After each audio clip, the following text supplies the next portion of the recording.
गोलाबारी का भारतीय फौज ने भी मुंहतोड़ जवाब दिया। भारत की जवाबी कार्रवाई में पाकिस्तान के 2 जवानों के मारे जाने की खबर है। बताया गया कि पाकिस्तान के करीब 8 जवान घायल हुए हैं। पिछले 3 दिनों से पाकिस्तान की तरफ से लगातार राजौरी, नौशेरा, सुंदरबनी, अखनूर और कश्मीर के नौगाम और रामपुर सेक्टर में भारी गोलाबारी चल रही है। भारतीय सेना ने भी पाकिस्तानी सेना को मुंहतोड़ जवाब दिया है। पीओके, हाजीपीर और भिंबर इलाके में पाकिस्तानी सेना की कई चौकियों को भारी नुकसान पहुंचने की खबर है। कुछ घंटों की बारिश ने मुंबई के कई हिस्सों में बाढ़ जैसे हालात बना दिए। खासतौर पर मुंबई के निचले इलाकों में जिंदगी पर ब्रेक लगा दिया और सड़कों पर सैलाब दिखने लगा।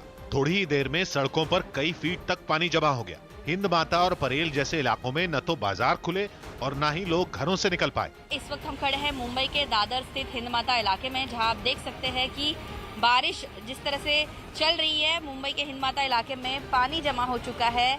सड़कों से पानी को निकालने के लिए बड़े बड़े पंप लगाए गए। तो आपको दिखाई पड़ेगा कि वहां पर पंप्स लगाए गए हैं तेजी से, ताकि पानी का निकास जो है वो नाले की तरफ किया जा सके। लेकिन परेशानी की बड़ी वजह यह रही कि नाले पहले ही ओवरफ्लो कर रहे हैं, यानी पूरी तरह भरे हुए हैं और नालों का पानी भी सड़कों पर पहुंच रहा है। मुंबई के पास नवी मुंबई में भी कई घंटों तक बारिश चलती रही, जिसकी वजह से घरों से निकले लोगों को घंटों तक ट्रैफिक जैम में फंसना पड़ा। ज्यादातर अहम रास्तों पर बारिश की वजह से गाड़ियां सरक कर चलती रहीं।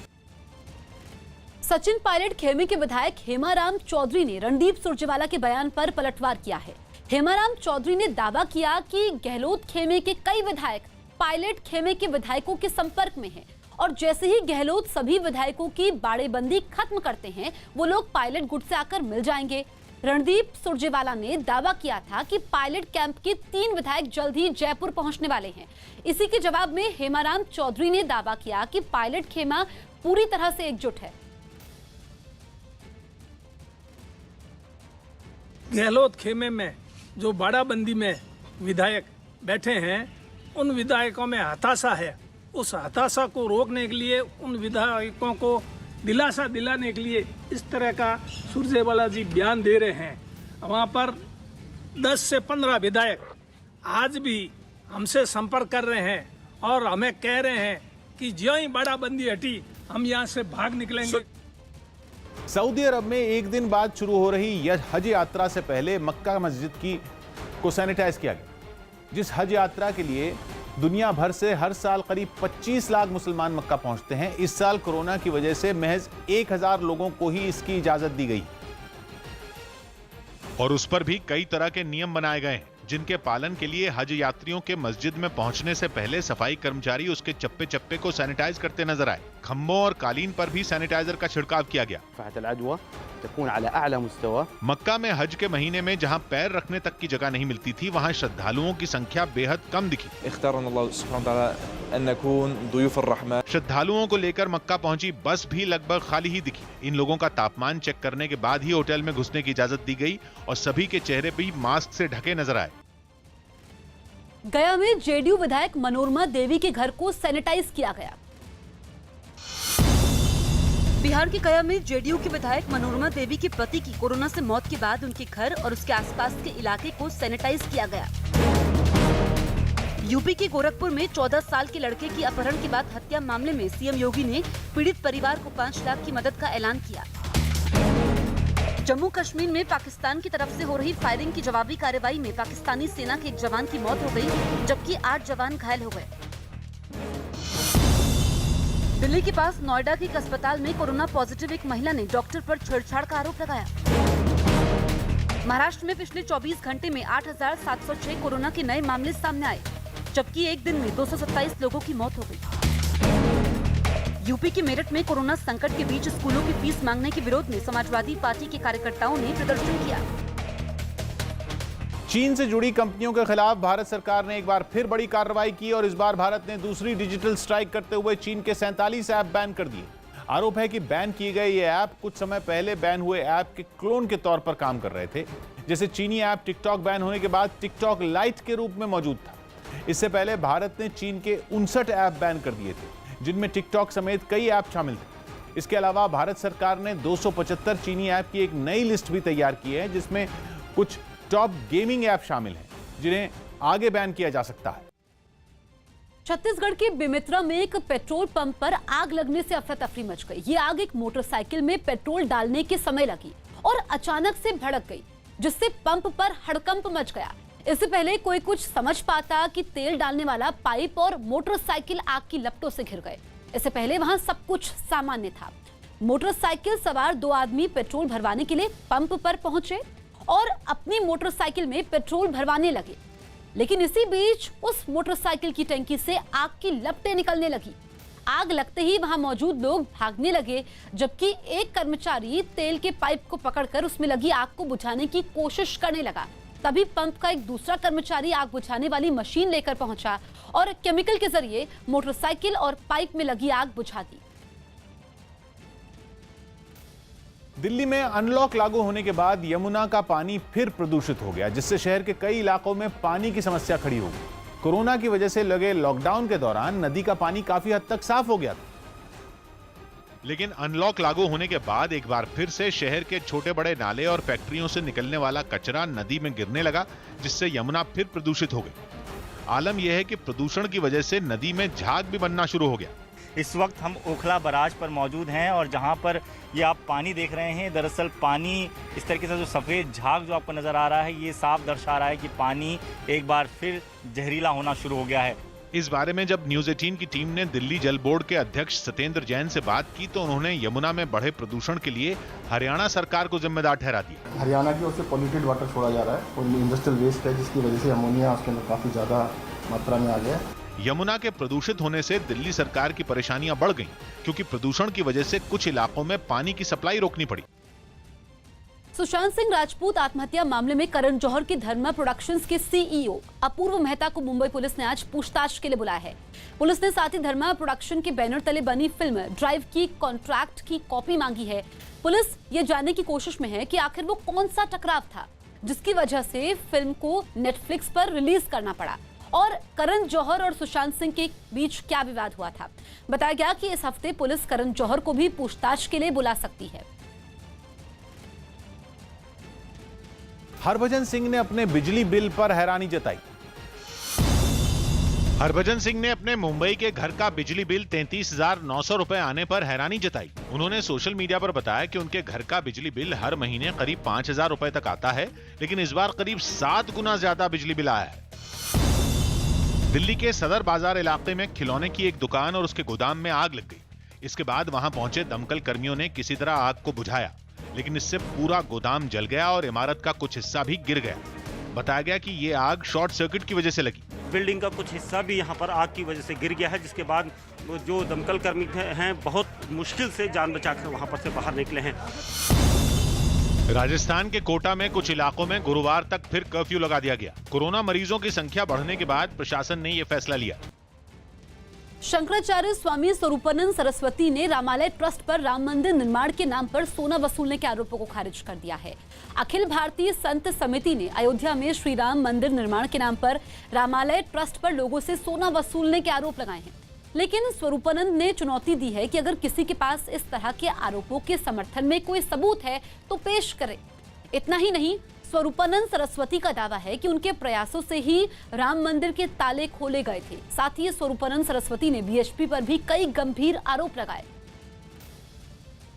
जब ये मामला हिंदुओं का कमज़ोर होने लगा और हमें पता लगा कि मुसलमान लोग अपने तर्क से जीत रहे हैं, तो हमने राम जन्मभूमि पुनरुद्धार समिति का निर्माण करके उसको रजिस्टर्ड कराया और उसकी तरफ से इसमें हम लोगों ने पैरवी की और हमारी पैरवी के अनुसार ही निश्चय हुआ कि जन्मभूमि।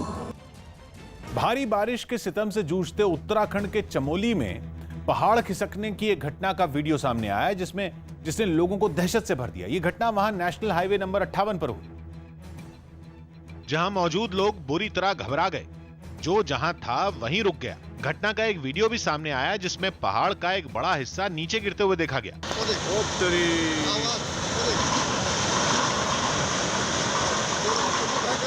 पहाड़ खिसकने की इस घटना ने लोगों को बुरी तरह डरा दिया। घटना के वक्त कई लोग वहां मौजूद थे जो बाल बाल बच गए। बाल बाल बची भाई गाड़ियाँ। चमोली में हुई इस घटना की वजह से नेशनल हाईवे नंबर 58 बंद हो गया। रात भर प्रशासन की तरफ से मलबा हटाने का काम किया गया, जिसकी वजह से लोगों को काफी मुसीबतों का सामना करना पड़ा। दिल्ली के नरेला इलाके में बदमाशों ने एक व्यक्ति की गोली मारकर हत्या कर दी। बताया गया कि मरने वाला रवि नरेला इंडस्ट्रियल एरिया के ही खेड़ा खुर्द गांव का रहने वाला था।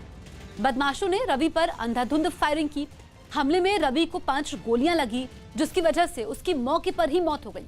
फिलहाल पुलिस मामले की जांच में जुटी है। शुरुआती जांच में मामला गैंगवॉर से जोड़कर देखा गया है। बाहर आए थे, मैंने पापा से पूछी, पापा भाई का है? पापा कहने लगे कि वो बाहर खड़े हैं।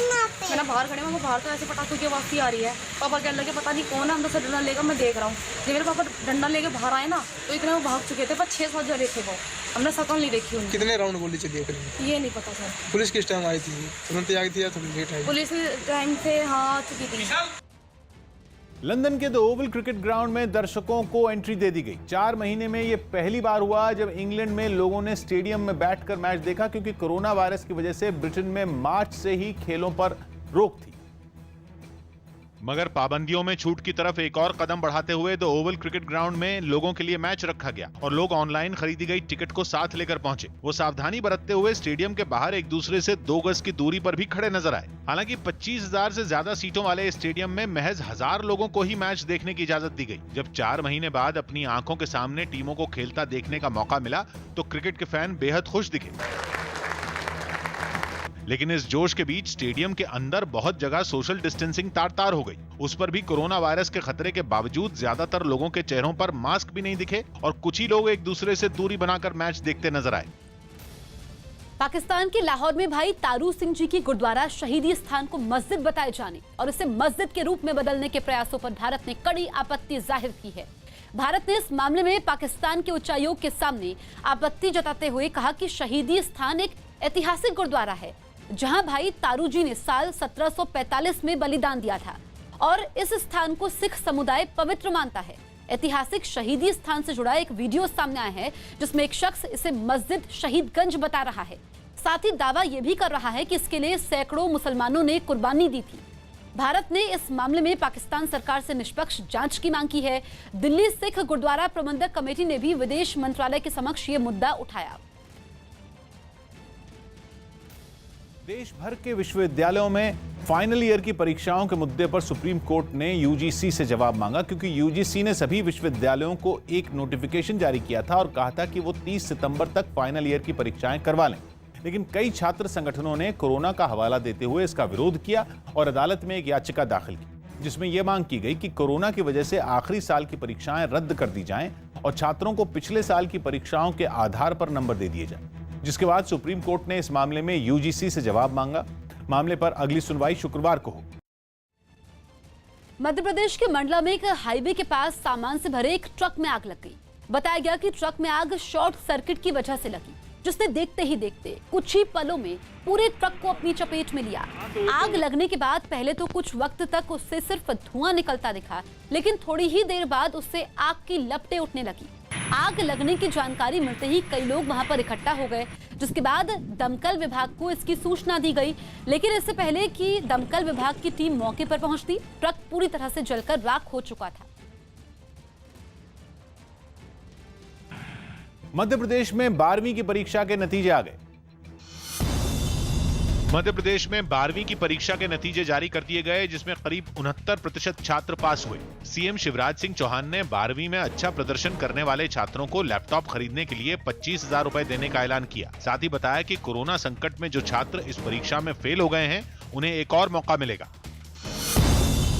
दिल्ली की तिहाड़ जेल में बंद गैंगस्टर गोगी पर एक बड़े कारोबारी से 5 करोड़ रुपए अवैध वसूली मांगने का आरोप लगा।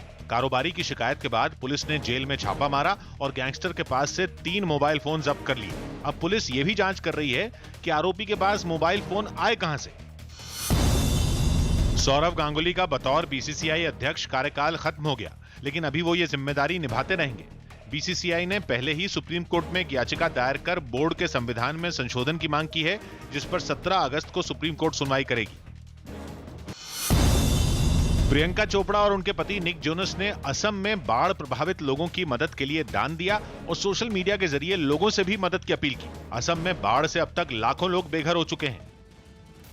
यूपी के गोरखपुर में फिरौती के लिए एक बच्चे की हत्या का सनसनीखेज मामला सामने आया है। गोरखपुर के पिपराइच इलाके के मिश्रौली टोले का 14 साल का बलराम गुप्ता रविवार को अचानक घर से लापता हो गया। इसके बाद एक अनजान व्यक्ति ने फोन पर बलराम गुप्ता के पिता से 1 करोड़ रुपए की फिरौती मांगी। बलराम के पिता पान की दुकान चलाते हैं। मामले की गंभीरता को देखते हुए जांच के लिए क्राइम ब्रांच और एसटीएफ को लगाया गया, लेकिन इसी बीच सोमवार को अपराधियों ने पहचान उजागर होने और पकड़े जाने के डर से बच्चे की हत्या कर उसका शव नहर में फेंक दिया। पुलिस ने इस मामले में 5 लोगों को गिरफ्तार किया है, जिसमें 2 फर्जी सिम बेचने के आरोपी हैं। आरोपियों की निशानदेही पर पुलिस ने बच्चे के शव को बरामद कर लिया है। इस मामले में 2 लोगों की अब भी पुलिस को तलाश है। पुलिस के मुताबिक ये लोग पिछले 10 दिन से फिरौती के लिए अपहरण की प्लानिंग कर रहे थे। उस बच्चे को वहाँ से उन्होंने उठाया। सभी लोग लोकल हैं यहाँ पर, आसपास के उसी गांव के रहने वाला एक जो निखिल भारती नाम का लड़का है, वो उसी के साथ रहता है। उसके साथ में ही इसको उठाया गया। साथ में अजय नाम के एक व्यक्ति के दुकान में उसको रखा गया और वहीं पर ही इसकी मर्डर कर दिया गया इन लोगों ने। और इसमें अभी 2 वांछित और हैं। कुल टोटल 5 लोग हमने गिरफ्तार कर लिए हैं, 3 जिसमें हत्या में शामिल रहे हैं और 2 का रोल जो है हमें अभी दिख रहा है सिम का प्रोवाइडर है।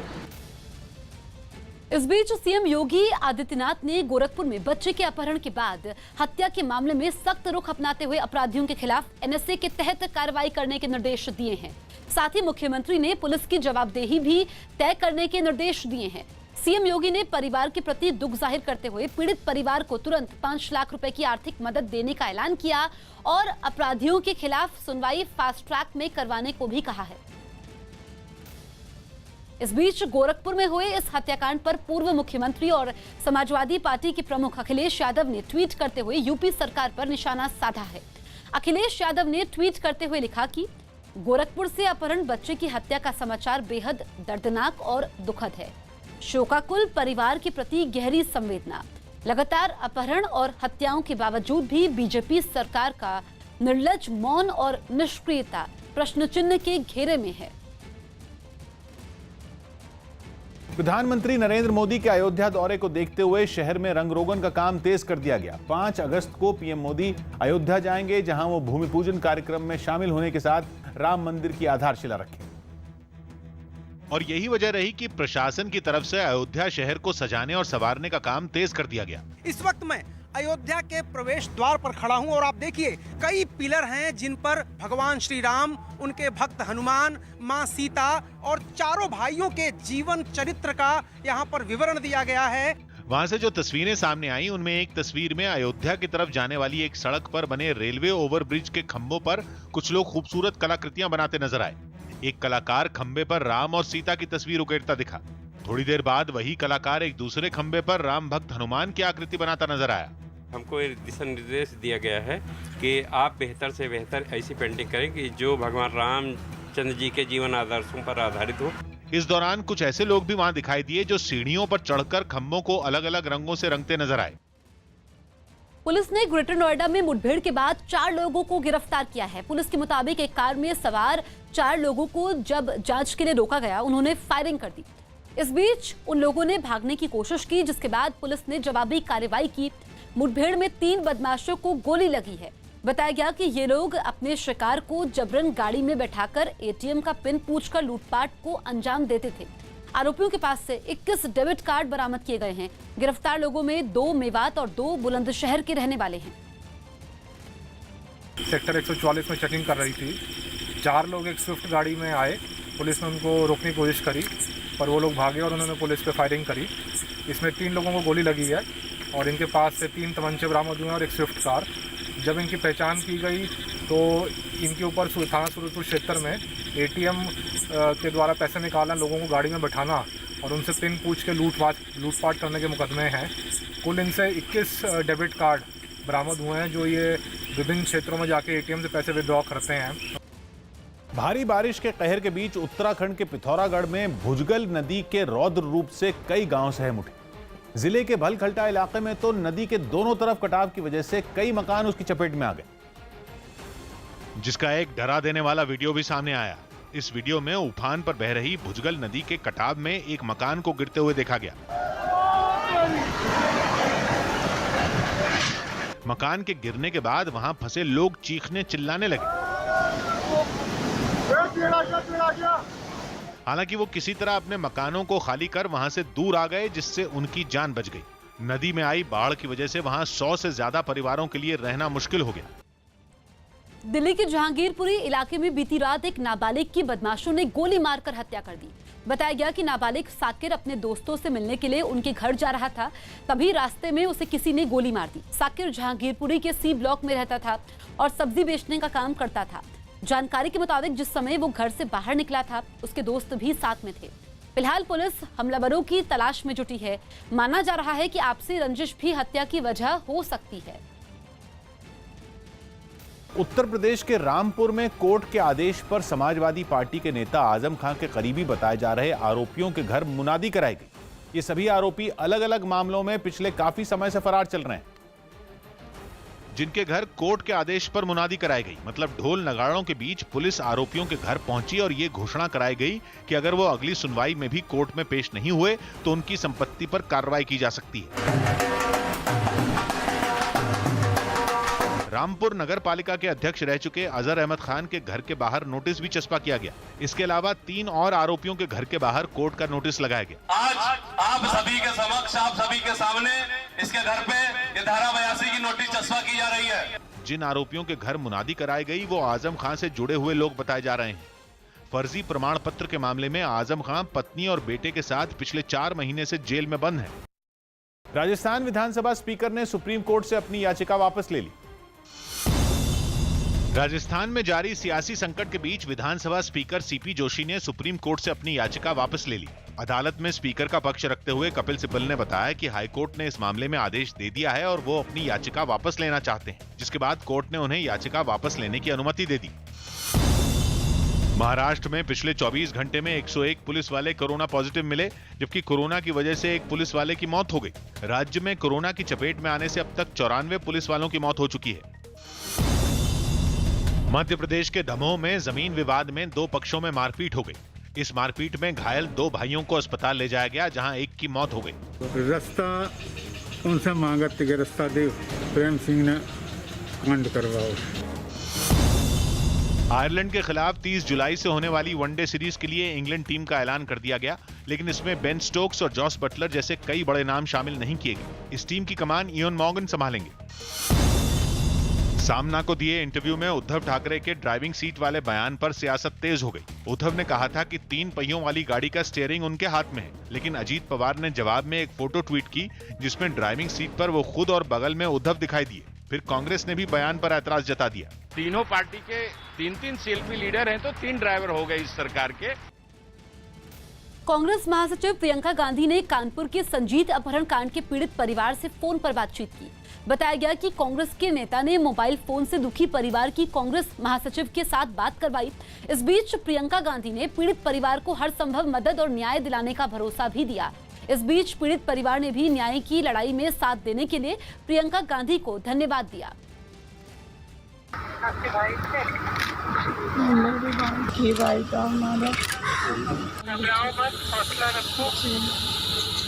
कभी भी कुछ भी घबराहट हो, कुछ समस्या हो, आप हमारे लोगों से कहो और मैं भी बात करूँगी आपसे अगर कभी भी जरूरत। ठीक है। बाढ़ की वजह से बर्बादी का सितम झेलते उत्तर बिहार के कई जिलों में पुलों और सड़कों के टूटने से लोगों की मुश्किलें काफी बढ़ गईं। मोतिहारी जिले से तो एक पुल के ढहने का वीडियो भी सामने आया, जिसकी वजह से वहां कई गांवों का संपर्क टूट गया। और यह हादसा उस वक्त हुआ जब पुल पर कई लोग मौजूद थे। इससे पहले कि कोई कुछ करता, पुल का एक हिस्सा सोमवती नदी में समा गया। नदी के कटाव की वजह से हुए इस हादसे में कई लोग बाल बाल बच गए। हालांकि पुल के ढहने से कई गांवों का संपर्क टूट गया।